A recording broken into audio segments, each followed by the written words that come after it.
Police প্রশাসনের প্রতি কড়া হুঁশিয়ারি দিয়েছেন বাংলাদেশ জামায়াতে ইসলামীর ঢাকা ১ আসনের এমপি প্রার্থী ব্যারিস্টার মোহাম্মদ নজরুল ইসলাম। পুলিশ প্রশাসনকে নিরপেক্ষ ভূমিকায় থেকে সোজা পথে চলার আহ্বান জানান তিনি। শুক্রবার বিকেলে জামায়াতে ইসলামীর নবগঞ্জ শাখা সেক্রেটারি মোহাম্মদ আলীর বিরুদ্ধে মিথ্যা মামলা দায়েরের প্রতিবাদে পাইলট স্কুলের সামনে বিক্ষোভ পরবর্তী সমাবেশে ব্যারিস্টার নজরুল ইসলাম এমন হুঁশিয়ারি দেন। একটি দলের বিরুদ্ধে, তার সেক্রেটারির বিরুদ্ধে তিনি বক্তব্য দিলেন, সাংবাদিকদের ব্রিফিং করলেন। আমরা বিস্ময়ে হতবাক হয়ে যাই। কোনো অভিযোগ দায়ের হলো না, কোন রকম তদন্ত হলো না, কোন মামলা হওয়ার আগেই এইভাবে কিভাবে একজন দায়িত্বশীল ব্যক্তি সাংবাদিকদের এইভাবে ব্রিফিং করতে পারেন। তারপরে আমরা প্রশাসনের কাছে গিয়েছিলাম, ভেরি ক্লিয়ারলি বলেছি, কোন রাজনৈতিক উদ্দেশ্য প্রণোদিত ভাবে যদি কোনো অভিযোগ দায়ের করা হয় এবং সেটা যদি আপনারা গ্রহণ করেন, তার কনসিকুয়েন্স ভালো হবে না।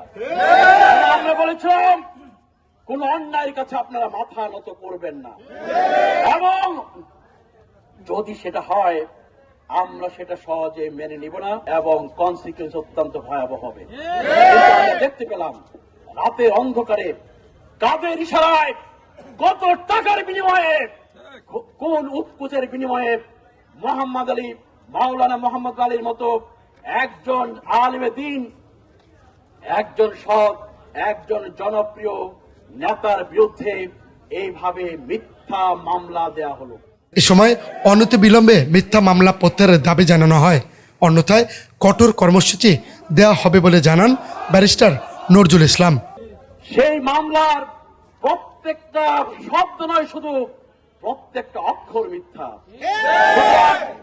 যে মিথ্যা মামলা আপনার দায়ের করলেন এবং এই মিথ্যা মামলা দায়ের করার পেছনে যারা কিরানক হিসেবে ভূমিকা রেখেছেন, যারা এই মিথ্যা মামলার জন্য যাদের যতটুকু ভূমিকা, তাদেরকে অবশ্যই তার কনসিকুয়েন্স ভোগ করতে হবে। কথাবার্তা অত্যন্ত স্পষ্ট। রাজনৈতিক ময়দান এখানে খুব শান্ত আছে, আমরা চাই এটা শান্ত থাকবে এবং আমরা শেষ পর্যন্ত আমাদের বিরুদ্ধে যত কিছু বলা হোক না কেন, যতই কুৎসারটনা করা হোক না কেন, আমরা সেই কুৎসায় কান দেব না।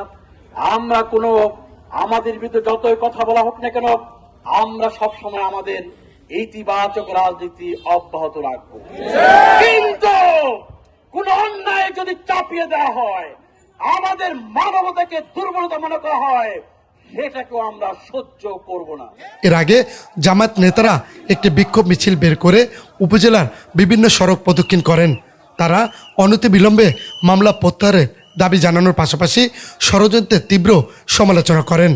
নবগঞ্জ উপজেলা জামায়াতের আমির অ্যাডভোকেট ইব্রাহিম খলিলের সভাপতিত্বে বক্তব্য রাখেন ঢাকা জেলা জামায়াত ইসলামীর সহকারী সেক্রেটারি মোহাম্মদ কামাল হোসেন, ঢাকা জেলা ইসলামী ছাত্র শিবিরের সাবেক সভাপতি মামুনুর রহমান, উপজেলা জামায়াতের সহকারী সেক্রেটারি মোস্তাক আহমেদ, জামায়াত নেতা মামুনুর রশিদ চৌধুরী সহ আর অনেকে।